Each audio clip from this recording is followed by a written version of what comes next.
Hi guys, आप देख रहे हैं मनीष झोरी ब्रिजवासी ब्लॉग और मैं फिर उपस्थित हूँ अपने सभी मित्रगणों के समक्ष और आपका प्यारा, आपकी आंखों का तारा मनीष झोरी ब्रिजवासी आपके सामने उपस्थित है। मेरे दोस्तों, आज एक दिव्य प्रस्तुतिकरण करते हुए देखो पंडित महंतों की पराकाष्ठा कितनी बदल चुकी है, उनके मस्तकों के भाव कितने बदल चुके हैं। आज इस चीज़ की जानकारी आपके समक्ष प्रदान करते हैं। आप कहोगे देखो साहब, ये तो हिंदू होकर ही और ये पूजा पाठ करने वाले होकर और देखो किस तरह की खोचड़ियाँ कर रहे हैं पंडितों के लिए। मैं सत्य परिमाण के साथ प्रस्तुत कर सकता हूँ दोस्तों। मैं जो बोल रहा हूँ मेरी एक एक बात में सत्य है। मैं प्रमाण से उस चीज़ का आपको दर्शन करा सकता हूँ। देखो ये पंडित क्या कर रहा है।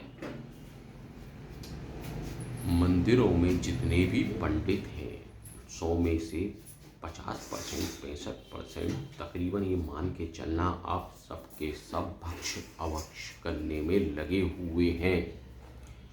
उनका पूजा की तरफ ठाकुर जी के लिए रुझान 1% भी नहीं है। उनका तो एक ही है, भचकल दारम धन आना चाहिए, मंदिर में चढ़ावा चढ़ना चाहिए।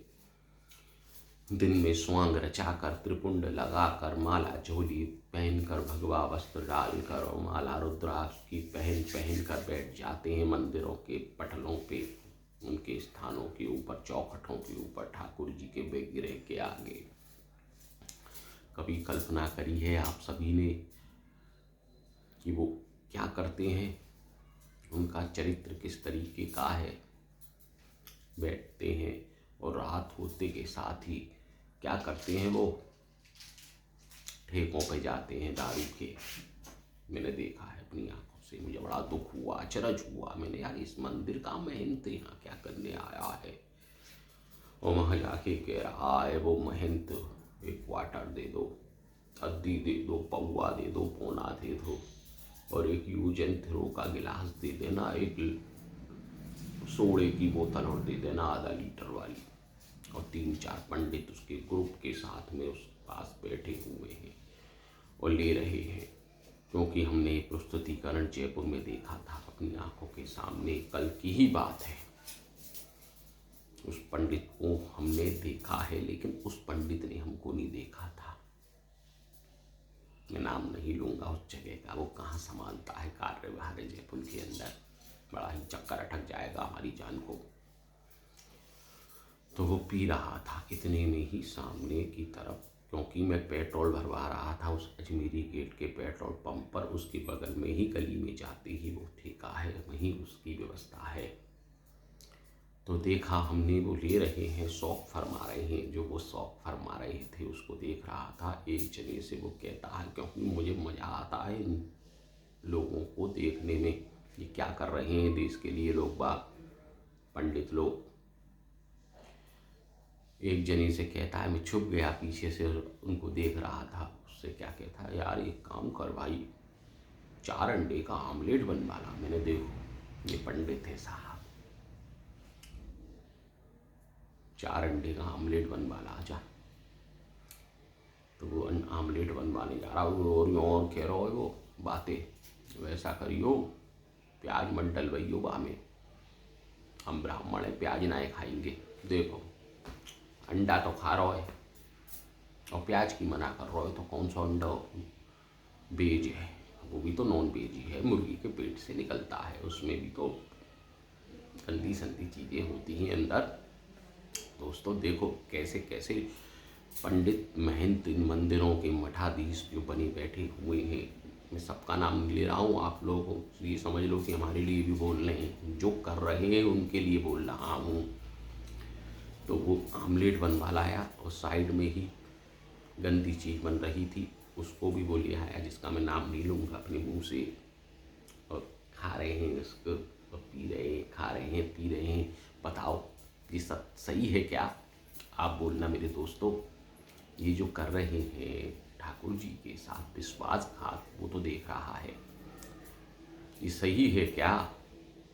बिल्कुल भी सही नहीं है मेरे दोस्तों। अपना देश को इस पोजीशन पे पहुंचा देंगे ऐसे आडंबरी संत, ढोंगी पाखंडी। उनसे मंत्र भी पूछो कि भाई ये स्तुति किस तरीके से, किस प्रकार से इसका प्रस्तुतिकरण करा जाता है और इसके लिए अपने को क्या क्या शुद्धिकरण करते हुए इस मंत्र को बोलना चाहिए तो वो बोल सकते हैं, नहीं बोल पाएंगे, वो जानते ही नहीं है। क्योंकि जमी जमाई दुकानदारी मिल चुकी है, बाप की गद्दी पर बैठ चुके हैं वो लोग, पुस्तों की पुश्तैनी मंदिर के पंडित आके बैठ गए। भाई किसी बाप की सीट है राजा की, तो भाई उसका बच्चा ही तो उसका उत्तराधिकारी बनेगा, उसका उत्तराधिकारी उसका बालक बनेगा। उसी प्रकार से ही ये सब जगह व्यवस्था होती है। मंदिर में जो बाप बैठा हुआ है, बाप की अनुपस्थिति में ही वो पंडित का बच्चा बैठा, और उसने उसको समा। पंडित का बच्चा इतना निकृष्ट है, वो बेकार मलिन है, और क्या क्या क्रियाकलाप करता है मैं अपनी जिज्ञा से उसका कथन भी नहीं कर सकता हूँ। ऐसे ऐसे आडंबरी ढोंगी पंडित बने हुए जो मंदिरों में आशीर्वाद दे रहे हैं। लेडीजें आ रही हैं तो उनके सिर पे हाथ धर रहे हैं, कंधे पे हाथ धर रहे हैं, मैंने देखा है अपनी आँखों से, छू रहे हैं उसको। उनकी चेष्टाओं के भाव चेहरे के बदल जाते थे जब लेडीजें समीप आया करती थी उनके। ये इनके चरित्र हैं। आशीर्वाद दे रहे हैं, गुरुजी ढोक, गुरुजी ढोक। तो वो किस भाव से दे रही है, लेकिन वो किस भाव से आशीर्वाद दे रहा है, उसके चेहरे पे उसके भाव प्रस्तुत हो जाते थे। हमको चेहरा पढ़ना आता है मेरे दोस्तों, इतना तो हम जानते ही हैं कि ये भाव क्या कह रहे हैं। जनता सब जानती होगी। क्रोध आता है तो क्रोध के भाव चेहरे अलग ही दिखते हैं, प्रेम आता है तो प्रेम के भाव अलग ही नजर आते हैं। इसी प्रकार से जो भी भाव जागृत होता है चेहरे का, वो भाव बयां हो जाता है। बस पढ़ने वाला चाहिए उस भाव को।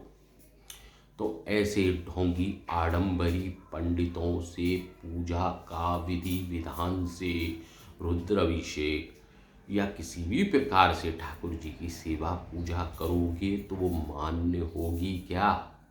ये जागृति लेना कभी भूले चूके आपने उन पंडितों को अपने घर में रुद्राभिषेक के लिए बुला लिया या किसी भी प्रकार की विग्रह की पूजा के लिए बुला लिया, तो वो क्या मान्य होगी? नहीं हो सकती मेरे भाइयों, क्योंकि वो पंडित नहीं है, राक्षस है। पंडित के भेष में चोला पहने हुए साक्षात पिशाच है। मंदिरों में चढ़ावा चढ़ाते जाओ, आडंबरी रचाते जाओ।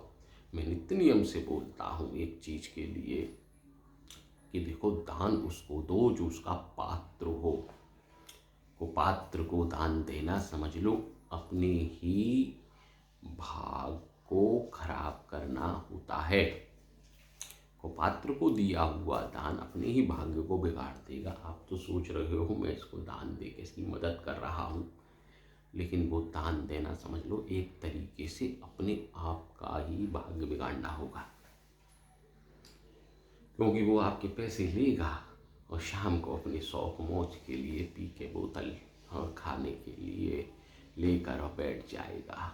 लेकिन ऊपर वाला तो देख रहा है, जिसके सहस्त्र लोचन है, सहस्त्र नेत्र हैं, वो सब जगह सबको एक एक पारी से सबका आकलन कर रहा है। वो देख रहा है कि संसार में मेरे जो पूजा पाठ करने वाले लोग बाग हैं, ये किस तरह का आचरण कर रहे हैं। राक्षस बन चुके हैं, दानव बन चुके हैं। ये पंडित नाम लगा रखे हैं, पंडित लगा रखा है, किसी ने कोई लगा रखा है, किसी ने गोस्वामी लगा रखा है, किसी ने व्यास लगा रखा है, किसी ने कुछ भी लगा रखा है नाम की आगे, कोई शर्मा लगा के कर रहा है।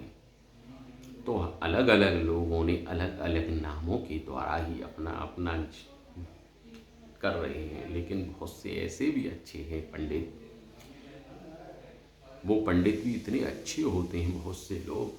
तो मैंने तो एक पंडित जी को देखा था, एक गरीब ब्राह्मण बुढ़िया थी, उसके पास अभाव था पैसे का, लेकिन उसको सत्यनारायण की कथा करानी थी अपने घर में। उसने बोल रखा था मेरी बच्ची की शादी हो जाएगी तो मैं कथा कराऊंगी सत्यनारायण की। तो उनके कुल पुरोहित थे वो, किसी कारण बस उनकी स्थिति इतनी दयनीय हो गई थी उस घर की कि उनके पास अभाव था पैसे का। लेकिन वो संकल्प जो लिया था वो लेते हैं सभी लोग अपनी अपनी शादियों में। तो महंत जी के पास यानी कि अपने कुल पुरोहित जी के पास में वो जाकर कहती है, महाराज अभी जो भी जितना भी पैसा था हमारी बच्ची की शादी में लग गया है, और हमारे दामाद और हमारी बेटी आएगी और सत्यनारायण की कथा है, उनको विदा करने से पहले हमको ये व्यवस्था करनी है, लेकिन हमारे पास अभी नहीं है, हमारे पास 1 महीने बाद पैसा आएगा, क्योंकि उनको उसके पति का रिटायरमेंट का पेंशन आती थी। सत्य बात है ये, जयपुर की। तो महंत जी बोले कोई बात नहीं, कब आ रहे हैं आपके दामाद? ने बोले कल आएंगे। तो हम सोच रहे हैं कल कथा कर दें, लेकिन करें कैसे? महंत जी बोले, वो उनके कुल पुरोहित जी बोले कि हो जाएगा, आप चिंता मत करो, सब प्रभु करेंगे, श्रीमन नारायण हरि कर देंगे सारी व्यवस्था, आप चिंता मत करो, कथा हो जाएगी आपकी। मैं सत्य बता रहा हूँ, पंडित जी ने अपने पास से पैसे की व्यवस्था कर, पंडित जी के पास अपने पास से पैसे की व्यवस्था कर कर उसके घर के सत्यनारायण की कथा के लिए सारा सामान, साग सब्जी, केले के पत्ते और जो जो फल वगैरह, जो प्रसाद में पंजीरी वगैरह बनती है, चन्नावत बनता है, मेवे पंचमेवा वगैरह, सारा का सारा सामान अपने चेले के द्वारा 1 रात पहले ही उनके पास पहुंचा दिया। 1 दिन पहले ही रात को पहुंचा दिया उनके घर। और सुबह उन्होंने जाकर, उनके दामाद आए, दामाद बेटी को बैठाया, सबकी पूजा पाठ विधि विधान से उन्होंने जो करते थे वो करा दी। सत्य बात बता रहा हूँ, परिमाण दे सकता हूँ, फेंक ना रहूँ। विधि विधान से वो पूजा पाठ कराकर और बच्ची को जो भी विदा में देना था वो सब पंडित दे रहे। देखो कैसे लोग होते हैं, कुल पुरोहित जो सच्चे निष्ठावान होते हैं, उन पर प्रभु की कृपा पूर्णता से बरसती है। वो समझते हैं कि आज इनकी स्थिति ऐसी है, कोई बात नहीं, अगले महीने आएगा, दे देंगी, कहाँ लेके जाएंगी, वो तो पूजा पाठ का पैसा कोई रखता है क्या? कोई भी नहीं रखता। उन्होंने कर करा के क्रियाकलाप, पूरा कार्यक्रम सत्यनारायण कथा का कर कर, और शाम को भोजन प्रसादी बनाकर सब जितने भी उनके दामाद के घर के लोग बाग 5-6 जने आए थे, सबका भोजन प्रसादी करा के टीका करके विदा, जो भी दिया होगा, मैं नाम नहीं खोलूँगा, हम उपस्थित थे उस समय भाई, वो हमारे जानकार हैं, हमारे दोस्त के परिवार में से लगते हैं। हम पहुंच गए, हमने देखा, देखो उन्होंने बताया, देखो ऐसे ऐसे काम करवाया हमने। तो देखो कैसे कैसे ब्राह्मण भी होते हैं जो कि निष्ठावान होते हैं। उनने अपने पास से सारा पैसा लगा के, जितना भी लगा, 50,000, 60,000, 40,000, जो भी लगा होगा सब कर दिया। तो ऐसे भी पंडित होते हैं, और वैसे भी होते हैं जो मैंने शुरू में बताया था, राक्षस, जो कि अंडा खा रहे हैं और यूँ कह रहे हैं बातें, प्याज ना है डलवइयों, मैं ब्राह्मण हूँ। अरे भाई तू ब्राह्मण है, माना जात का तू ब्राह्मण है, लेकिन कर्म से तू राक्षस ही होगा। ठाकुर जी भी ऊपर से देख रहे होंगे तो कह रहे होंगे, और वो जाए चीज में तू खुश जा, पी ले बोतल, एक पिला दो, पी। क्यों? क्योंकि ठाकुर जी उसी से ही अपना कार्यभार संभालवाते हैं, पूजा पाठ उसी से ही करवाते हैं जो इस पद के लायक होता है, जो इस चीज को निष्ठा से निभा सकता है, सच्चाई के साथ। मेरा तो यही कथन है मेरे दोस्तों, कि कहीं भी किसी भी मंदिर में जाते हो, कोई भी पंडित आपको मिलता है, पहले जांचना, परखना, फिर अध्ययन करना कि इस लायक है क्या, हम इससे पूजा का विधि विधान कराएं, 1-2 दिन वॉचिंग करना उसके ऊपर, फिर उसको उस चीज़ का कार्यभार सौंपना। अगर आप उसको बिगड़ जानते, हाँ साहब ये पूजा होगी आपकी, ये आपको पाठ कराना है, इससे आपका ये दोष दूर हो जाएगा, कुंडली में कालसर्प दोष लगा हुआ है, तो नाग नागिन का जोड़ा बना के विधि विधान से ये पूर्णता से सब कुछ करना पड़ेगा। इसका खर्चा आएगा 11,000, 21,000, 51,000, जिससे आप ये क्रियाकलाप करा रहे हो, आपने सोचा है कि वो ब्राह्मण इस क्रिया को करने में सक्षम है क्या? तब कराना। जांचना, परखना, उससे सुनना। हाँ, कब किस तरीके से होगा ये कार्यक्रम, क्या मंत्र बोलेंगे आप, क्या क्या मंत्र का इसमें चलेगा, क्रियाकलाप कितने घंटे चलेगा, हम उपस्थित होंगे क्या उस काम को करने के लिए वहाँ पर। तो इस तरह की जानकारियाँ अपने दिमाग में जागृत करना। किसी को भी किसी भी माध्यम से किसी सहायता की आवश्यकता हो इस विषय में, पूजा पाठ से रिलेटेड हो या किसी, देखो मैं ब्राह्मण नहीं हूँ, मैं कोई कहीं जाकर किसी भी प्रकार से कुछ नहीं करता हूँ। मैं तो मंदिर में बैठ के श्री ठाकुर जी का ही रमण चिंतन करता हूँ, अपने विग्रह जो हमारा है जिसकी हम सेवा पूजा करते हैं वहीं।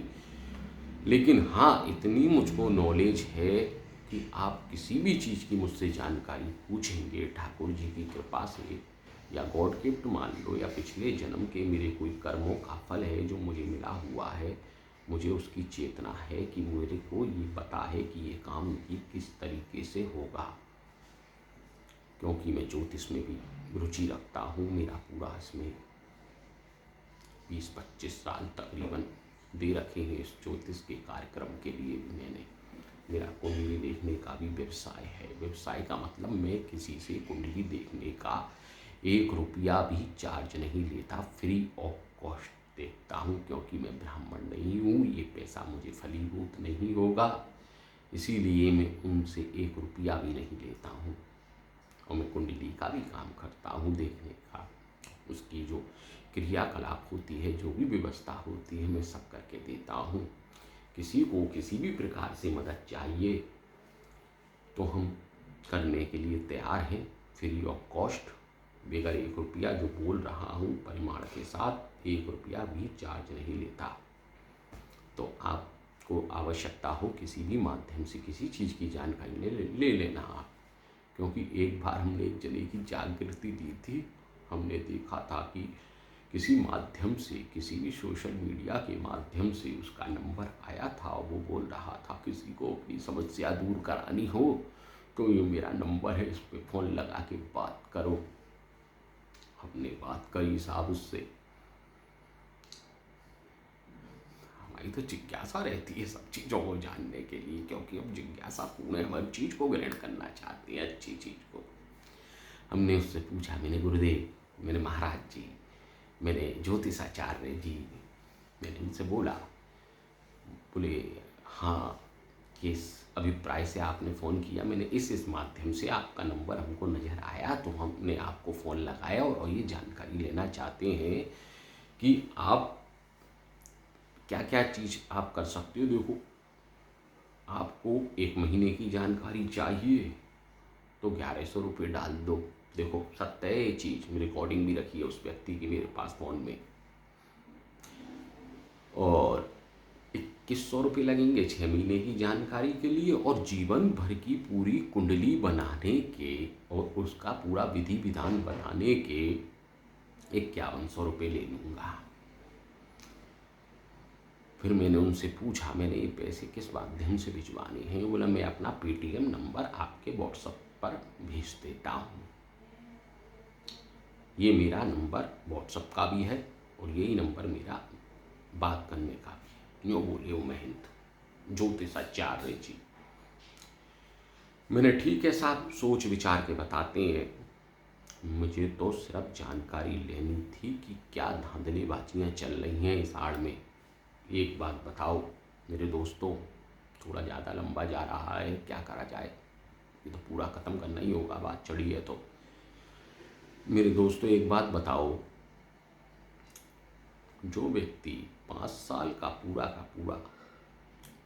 5100 रुपये जिस चीज़ के ले रहा है और पूरे जीवन भर की जानकारी आपको प्रदान करा रहा है, तो उस ज्योतिष से ये पूछो कि कल क्या होगा, ये बता सकता है क्या तू, प्रमाण के साथ लिख कर। हम तो एक ही बात जानते हैं गुरुदेव, होगा वही जो राम रख राजा, क्यों तू तर्क भराई शाखा। तो इसीलिए हम इसी विधान से चलते हैं। ठाकुर जी ने कह दिया है, लिखा हुआ है शास्त्रों के अंदर कि होगा वही जो राम रख राजा, फिर क्यों तर्क भराए शाखा।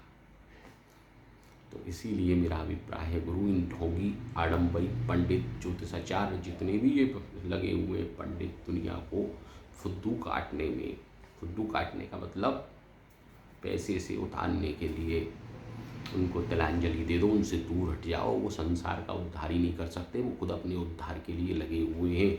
हम तो एक बात जानते हैं, हम 20-21 साल तकरीबन मुझे ज्योतिष का भी काम करते हुए हो गए, लेकिन मैंने आज तक एक भी रुपया किसी भी कुंडली के माध्यम से नहीं लिया, किसी से भी।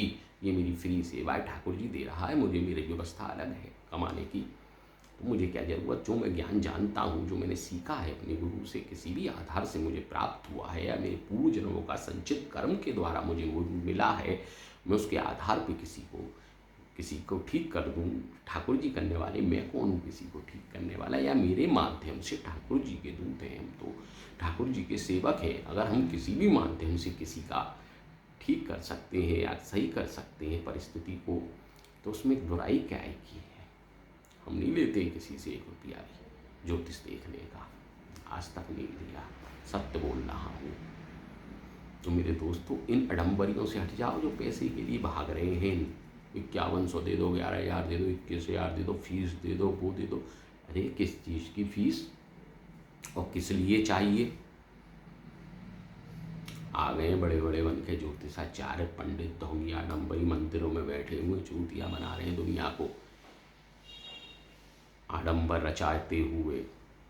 उन लोगों से भाई साहब, मेरा तो आप सभी मेरे दोस्तों जितने भी देख रहे हो मेरे इस वीडियो को, इस ब्लॉग को, तो सबसे यही कथन होगा।